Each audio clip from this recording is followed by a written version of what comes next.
ए जी सुनो। हाँ का कहत हो, कहे इतना परेशान लागत हो।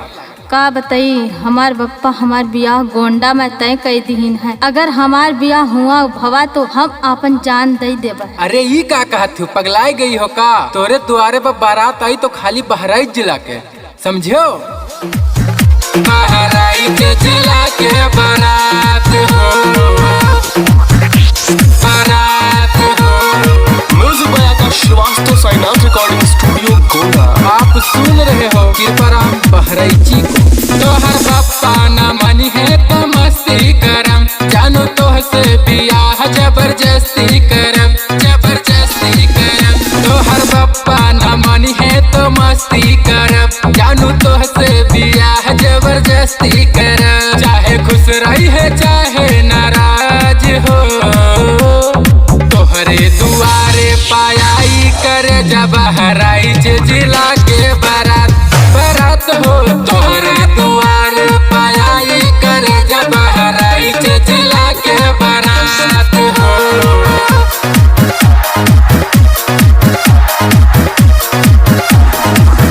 बहराइच जिला के बारात हो,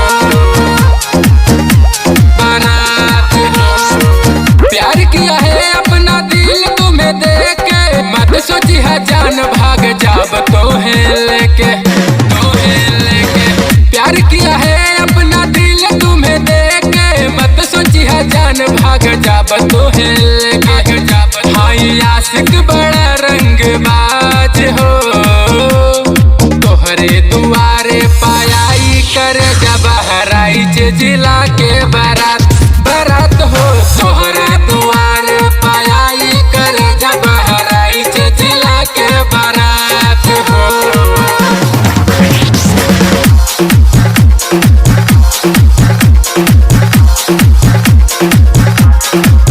बहराइच जिला के बारात हो, बारात हो। 1000 मनई बारात लेके अइबे, बाप दादा के अपना नाक ना कटैबे, नाक ना कटैबे, नाक ना कटैबे। 1000 मनई बारात लेके अइबे, बाप दादा के अपना नाक ना कटैबे। कृपाराम बहराइच कहे आज हो, तोहरे दुआरे पायाई करे जब बहराइच जिला के बारात, बारात हो। तोहरे दुआरे पायाई करे जब बहराइच जिला के बारात हो।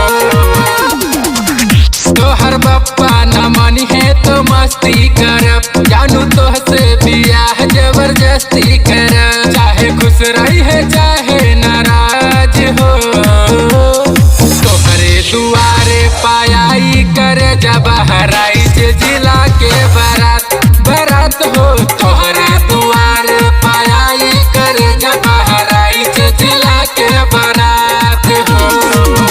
अरे समझाई दिहो अपने बप्पा का।